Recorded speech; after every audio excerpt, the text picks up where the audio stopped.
আমি যখন ভিডিওটি ধারণ করছি তখন রাত্রি 1:30 হঠাৎ করে ইচ্ছে হলো ধূমকেতু হতে, তাই ধূমকেতু হয়ে চলে আসলাম আপনাদের মাঝে। আজকে আপনাদের সঙ্গে আড্ডা দেওয়ার আগে সকল প্রিয় বাঙালি ভাই বোন থেকে শুরু করে সকল বাঙালি প্রিয় গুরুজনদের শ্রদ্ধা জানাই। কারণ বর্তমান সময়ে এই বাঙালিদের নিয়ে মাঠে নেমেছে অনেক নেতা। তাই আমি প্রথমে বাঙালি গুরুজনদের শ্রদ্ধা জানিয়ে আপনাদের সামনেই প্রথম আমার প্রশ্ন। আচ্ছা, আজকে যারা বাংলা নিয়ে এত মাতামাতি করছে, সে যে দলেরই হোক, সেই সমস্ত নেতারা কি কলকাতায় গিয়ে ঘুরে এসেছে, দিয়ে দেখে এসেছে যে কলকাতায় বাংলা ভাষার কী অবস্থা, কিভাবে বাংলা ভাষাকে কাটাছেঁড়া করা হয়েছে? কলকাতায় যদি কোনো বাঙালি প্রিয় মানুষ যায় তাহলে ভালো করে বুঝতে পারবে যে বাংলা ভাষাটাকে কিভাবে ছুরি দিয়ে কাটাছেঁড়া করেছে। অস্তিত্বই নেই, মিলেমিশে একাকার। ওটা বাদ দিয়ে দিলাম, কারণ বাংলা ভাষা এবং বাঙালিদের নিয়ে কথা বলতে গেলে বর্তমানে অনেক লম্বা গল্প হয়ে যাবে, তাই সেগুলো বাদ দিলাম। আজকে মনে হচ্ছে যে নেতারা এতদিন যেভাবে জনগণকে সে প্রতিশ্রুতি দিয়ে যেত যে ভোটে জিতলে আমি তোর বাড়ির ছাদটা পাকা করে দেবো, ভোটে জিতলে আমি এখানে স্কুল বানাবো, আবার কাউকে প্রতিশ্রুতি দিত ওই ভোটে জিতলে আমি এখানে তোর নামে একটা মদের দোকান করার জন্য লাইসেন্স করে দেব। এর পাশাপাশি যারা রাস্তা নিয়ে ক্ষোভে রয়েছে তাদেরকে রাস্তার কথাও শোনাতো যে রাস্তা সুন্দর করে দেব, কাউকে শোনাতো স্কুল ভালো করে দেব, গ্রামের স্কুলগুলো আরও সুন্দর করে সাজিয়ে গুছিয়ে দেব। এর পাশাপাশি হসপিটাল, যে গ্রামীণ হসপিটালগুলো রয়েছে সেগুলোকেও সুন্দর করে দেব। এই প্রতিশ্রুতির কথা বলতে গেলে লম্বা লাইন, দরকার নেই, এইগুলোই বললাম। কিন্তু বর্তমানে দেখা যাচ্ছে যে মনে হয় নেতারা আর মানুষের কাছে এসে, সাধারণ জনগণের কাছে এসে ভুল প্রতিশ্রুতি দিতে পারবে না মনে হচ্ছে। কারণ মানুষকে এত পরিমাণে প্রতিশ্রুতি দিয়ে এসেছে বিগত দিনে যে মানুষ এই প্রতিশ্রুতি শুনতে শুনতে আজ ক্লান্ত।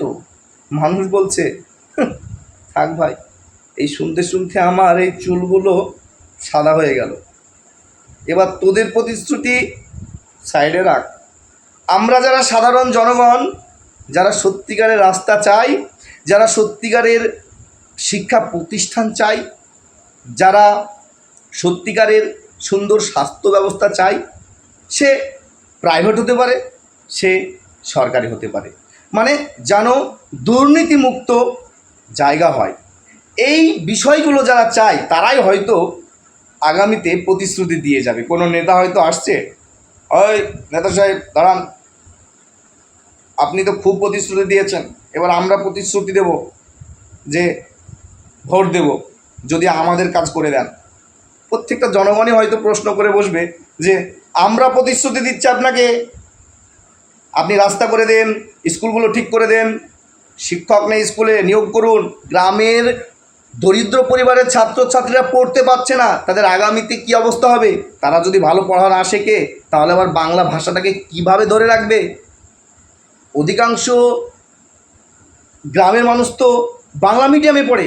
যদি বাংলা মিডিয়াম স্কুলগুলোকে সুন্দরভাবে সাজিয়ে গুছিয়ে তুলতে না পারেন তাহলে বাংলা ভাষার তো অস্তিত্ব থাকবে না। তাহলে আগে সত্যিকারের উন্নয়ন করুন, তারপরে বাংলা ভাষা নিয়ে রাস্তায় নামুন। এই প্রতিশ্রুতি বা এই প্রশ্ন তো করে বসতেই পারে। আর প্রতিশ্রুতি একটাই থাকবে, হ্যাঁ আপনাকেই ভোট দেব, শুধু রাস্তা চাই, শিক্ষা চাই, স্বাস্থ্য চাই, শিল্প চাই। আর এই যে বেকার ছেলেমেয়েরা বর্তমানে শিক্ষা গ্রহণ করে যারা ঘুরে বেড়াচ্ছে, এই যে ঘুরে বেড়ানো আমরা দেখতে আর চাই না। আর আমার ছেলেকে তো দেখতে চাই না, কারণ নিজেরটার বেশি তো টান থাকবে। সেরকম হয়তো প্রত্যেক মানুষই এবার নেতাদের প্রতিশ্রুতি দেবে, হ্যাঁ হ্যাঁ হ্যাঁ নেতা সাহেব ভোট দেব, শুধু আমার এই কাজটা করে দিন। আমার ওই কাজটা করে দিন। আমার বলতে আমাদের সকলের এইরকম পরিস্থিতিতে এসে মনে হচ্ছে দাঁড়িয়েছে। আপনাদের কি মনে হয় সত্যি কি এই পরিস্থিতিতে এসে দাঁড়িয়েছে? যদি মনে হয় যে হ্যাঁ, আশেপাশে তাকিয়ে দেখতে পাচ্ছে এই পরিস্থিতি এসে দাঁড়িয়েছে, তাহলে ভাববেন যে হ্যাঁ, বাংলায় আগামীতে উন্নয়ন হবে এবং একটা রাজনৈতিক যে মহল, সেই মহল একটা অন্যদিকে বাঁক নেবে। আর যদি না মনে হয় তাহলে সেই আগের মতোই, আবার যখন অধিকাংশ মানুষ বুঝতে পারবে তাহলেই পরিবর্তন। কারণ আমাদের ভারতবর্ষে হয় গণতান্ত্রিক ভোট। যদি 60% মানুষও চায় যে আমরা উন্নয়ন হোক, তবুও কিন্তু হবে না। কারণ এই গণতান্ত্রিক পদ্ধতি বন্টনটা এমনভাবে হয়ে যায় যে অনেক সময় সংখ্যায় কম তারাও জিতে যায়। তাই হতেও পারে, না হতেও পারে।